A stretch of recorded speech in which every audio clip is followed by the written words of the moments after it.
the whole framing of the movie, kind of the way that it starts is, I'm with this girl who doesn't exist in real life, who dumps me, which has happened in real life a lot,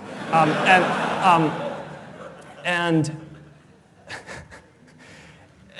basically they frame it as if the whole reason for making Facebook and building something was because I wanted to get girls. David Fincher is notorious for shooting an obscene amount of takes to get the scene just right. And not because he's sadistic, but because he's chasing something perfect. I want to make sure we get it. My process is to give 17, 18, 25 bites of the apple. And before actors get to work with him, they usually go, "Hey, so what is working with David Fincher like?" And then they'd get told, "Look, you know that moment in high school when your teacher gives you your exam paper back and you got 100%? Yeah, I know that moment, sure." And then your teacher goes, "Oh, I'm sorry, this is actually Stacy's paper. You actually got an F." Well, that's what working with David Fincher is like. And they'll go, "Oh, shit. I am so screwed." David Fincher's approach has earned him comparisons to legendary perfectionists like Stanley Kubrick, and whispers of control freak follow him around Hollywood. But today, let's focus on how this played out on The Social Network and why on earth Fincher pushed his lead actors through take after take after take, and how they reacted. So Rooney Mara and Jesse Eisenberg filmed the opening breakup scene of The Social Network, a 6-page dialogue that David Fincher famously shot in 99 takes. So imagine it's late at night in a Cambridge bar, set in 2009. Jesse Eisenberg as Mark Zuckerberg and Rooney Mara as Erica Albright sit at a small table with beers, firing off Aaron Sorkin's rapid-fire dialogue. The scene they're acting is the film's opening breakup sequence, an intimate 7-minute verbal ping-pong that sets the tone for everything to come. Fincher is crouched by the monitor, and he's going, "I wonder if they know that I'm gonna push them to their limits."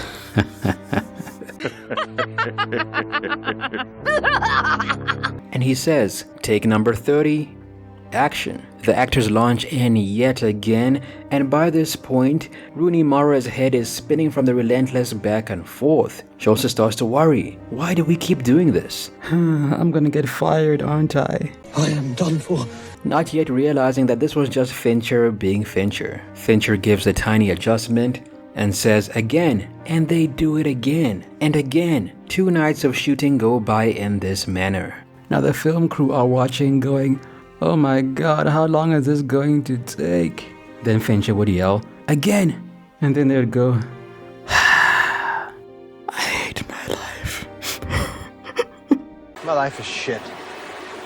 Then by the end of the night, these 2 actors are physically and emotionally drained, which, humorously enough, might be exactly what Fincher wanted. It almost seems like Fincher's goal was exhaustion and exasperation, to capture that raw, real feeling on camera. In other words, if Mark and Erica are supposed to be frazzled and emotionally spent by the end of their breakup conversation, doing 99 takes will get you there for real. Fincher once famously said, "The first scene in a movie should teach the audience how to watch it." Now, doing 99 takes of anything sounds grueling, but remarkably, the actors did not give up. They thrived. Jesse Eisenberg actually described filming that scene as his greatest experience as an actor, saying that by the end of the day he felt completely artistically fulfilled. One of the film's editors, Angus Wall, put it perfectly. People talk about Fincher shooting a lot of takes, but really he's aiming for a very specific thing. Angus Wall spent about 3 weeks just cutting that one scene, meticulously combing through all the footage. And boy, did it pay off, because you feel like a fly on the wall of the actual college breakup. Additionally, The Social Network is about 2 hours long. However, the editors had 268 hours of total footage, and they had to comb through all of that footage to get it down to 2 hours. It's no wonder the film turned out so well. What makes this even more insane is when Jesse Eisenberg and Rooney Mara were filming the opening sequence, Fincher didn't even call out print until they had about 30 takes, which means that Fincher knew the first 30 takes were essentially just warm-up. Talk about patience. But that's the method to his madness. By take number 30, the actors have stopped acting and are just being the characters themselves. Rooney Mara's frustration, Jesse's fierce intensity, none of that was fake by the end of the night. Now, in one interview, when he was asked about his excessive takes, Fincher said, "My philosophy is, you spend $250,000 on a set, and the idea is to get them out as soon as possible? That doesn't make sense to me."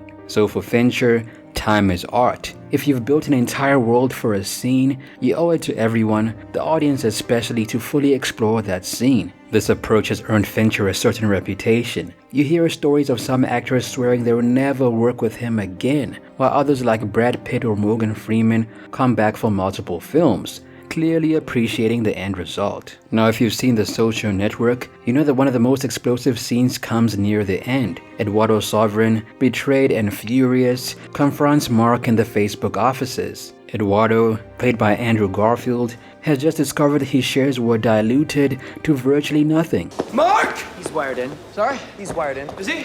So in a white-hot rage, he marches to Mark's desk, slams Mark's laptop closed, and smashes it to pieces before shouting, "You better lawyer up." It's an electrifying climax, and behind the scenes, it was just as intense. Garfield had to perform this emotional eruption over and over, take after take, physically slamming that laptop again and again. How many times? According to Andrew Garfield, it took about 40 takes, and yes, that means dozens of proper laptops were sacrificed for the cause. Now, 40 takes of a guy yelling, throwing a laptop, and being dragged off by security, that's an exhausting day at the office. And Andrew has since broken down exactly what that was like. According to Andrew, Fincher was like a coach, or actually like his dad. Fincher would say, "Keep doing it, and you keep doing it. Believe that you can keep doing it. I know I'm going to ask you to do this a lot, and I know you're going to hate me, and that's okay, because we're going to get it absolutely perfect." So he's essentially saying, I know this hurts, but trust me, you've got more to give, and we're not stopping until this scene is flawless. If I fly you in from Iceland and you're supposed to do one day, I want to make sure that we get it. So take after take, Garfield gave it everything, yelling until his voice went hoarse, pounding the desk, storming around with his veins bulging, and then doing it all again. By around take number 35, Garfield was physically wrecked, and in between takes, he was literally lying on the floor, chest heavy, thinking, I'm pretty sure Fincher's gonna make me do this again. And then Fincher would go, hey, you thought you were done?